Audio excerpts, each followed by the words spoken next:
Hello and welcome to my YouTube channel. I am Ryan Hilab Operario and I'm a special needs education teacher and math teacher for the visually impaired from Cebu City, Philippines.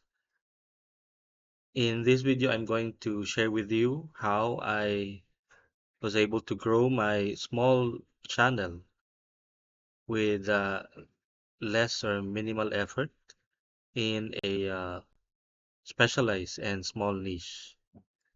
So without further ado, let's get started. Just to give you some additional information about myself, I am a graduate student at Cebu Normal University. I'm currently working on my thesis for the program Master in Special Education. I am working as a math teacher and as a teacher for the visually impaired, and also as a part-time college instructor for math in the modern world. Third, I am a content creator and an advocate for inclusion across disabilities. And fourth, I am trying to balance all these roles alongside being a parent, a full-time husband, and a full-time professional. So why I started on YouTube? So like 4 or 5 years ago, I decided to start a YouTube channel because of the following reasons. I wanted to share some of my knowledge and skills in special education, particularly in teaching blind and low vision students, and also as a math teacher, no, some of the things I know about mathematics in general. And of course, I wanted to spread awareness about visual impairment and inclusion, being a person with visual impairment myself. Another reason is that I wanted to empower um, fellow teachers, parents, and learners who are either blind or low vision with all these skills and information that I can share. And of course, I wanted to build a digital community for a small but important niche. So what were my contents when I started? So here are the things that I covered in my first few years. I started to I started with math problem solving tips and techniques. So I had videos on uh, techniques and tips on how to solve specific math problems or math word problems. No, I also had a series on mental math techniques and of course, I have some videos on strategies in teaching math to the blind.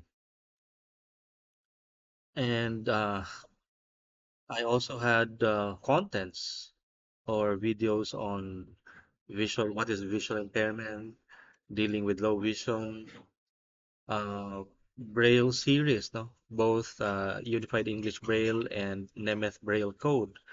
I have uh, a relatively large playlist on these topics, and I keep on adding videos regularly.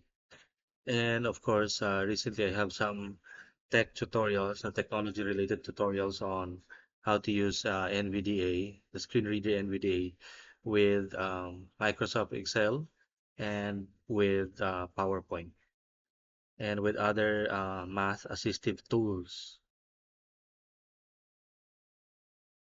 But along the way, I had some really tough challenges that I need to hurdle. And here are some of these. I had limited time, or I still have limited time because of work. And of course, I need to give time to my family. I also have inconsistent uploads. Now I had a year when I just uploaded like less than 10 videos. I upload like once in once a month and then once in a quarter and so on. And yeah, I had to also learn thumbnail creation and video editing from scratch. I didn't have idea on how to do this, and it's quite challenging for me being a person with visual impairment. And of course, equipment limitations. No? So I didn't have, uh, uh, in my opinion, I didn't have, and I still don't have those equipments that are really, really for content creation. But what helped me grow? So I'm claiming that I grow despite all these things that I failed to do and the challenges that I encountered. So I think these are the things that helped me grow. One is that I focused on value rather than volume. So I always make it a point that whenever I upload a video, that my audience would really find value on this particular video. They would learn something or they would be gaining some information. And in fact, I just only have around 70 in over 4 or 5 years, 70 videos. And yeah, I don't just upload a video for the sake of having another video.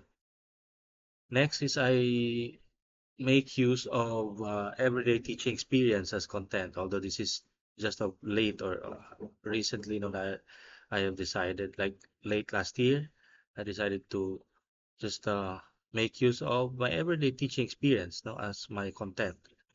Next, I tried to simplify my production. I tried to minimize video editing, but of course, I need to have a clear audio. So another reason why that helped me grow is that I also try to make it a point that I check comments and try to check uh, feedback of my viewers, no, and my audience and my subscribers. No? So, but when I started, I did not really find time to check on some comments. And of course, as of late, I am trying to make videos that satisfy YouTube search engine optimization. So I try to uh, make titles, descriptions, and tags that are searchable and that are optimized for YouTube. And what are some of my milestones? So here are some of the milestones that I have. I have reached 1,157 as of today, June 9. Today is June 9, 2025. I think I got that organically. I did not go into sub to sub and other strategies, no, which I think are not working. I did not have paid ads or even viral shorts. No, I did not also engage into shorts and other things. No? So I think my subscriber are just the organic ones. I think another milestone that I have is that my growth is through my niche visibility. No, I'm visible in my chosen niche, and of course in the authenticity of my of the things that I share on my channel. I might say, or some would say that my growth is slow. Yeah, that can be true because I did not have uh, much time. I did not really work hard on this YouTube channel in the past. But I'm trying to um, yeah allot some time and do some upload some videos regularly. It's a slow, but it's a steady climb. I usually get like 2 or 3 subscribers daily, even if I don't have that that I don't upload videos regularly. So what were the lessons that I learned throughout my journey on YouTube? I think that these are some of the lessons that I learned. One is that you just need to be yourself and speak from your lived experience. Now, being a person who is also visually impaired, I try to speak as a person, as a teacher, also the visually impaired. And I am just being myself. No, I don't pretend to be another person or another expert. And I think another lesson that I learned is that my niche is my strength. No? So this is my niche and this is my community and this is my strength. So I just need to cultivate and just to feed and keep my niche. So next is next lesson that I learned is that uh, even no having irregular content that I had in the past, no, irregular content, these contents can still grow, especially if they are helpful, if they have value in it. So value is still the key. So another sets of lessons that I learned is that I think visibility is more important than perfection. So other content creators would really value uh, perfection in editing, in audio, and other things. No? But for me, it's really visibility. No? So I think that that's a key. And because I'm advocating for inclusion, I think content related or contents related to inclusion really matter and people are really looking for these contents. As our society is getting more inclusive, people would like to have information how to be inclusive, how to adapt inclusion, how to yeah, how to adapt how to be inclusive in their environment. So these contents are really essential. So what's next? What's next on my list? What are uh, the things that you can abangan yon? What things that you can uh, yeah watch for in my next videos?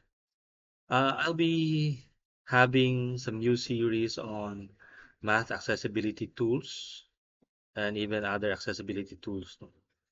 Of course, I would continue with my NVDA tutorials. That would be uh, a continuous tutorial. And of course, for Braille literacy, I would continue to add videos on Braille across.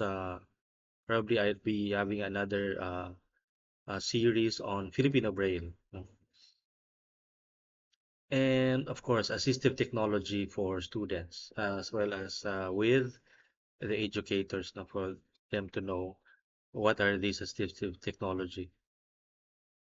And I'll try to collaborate with other educators and advocates. I'll be having some interviews in the future, and I will try to work with other channels on inclusion. So, what would be my tips for my fellow creators or YouTube creators? Um, so here are some of the things that I'd like to share with you. No?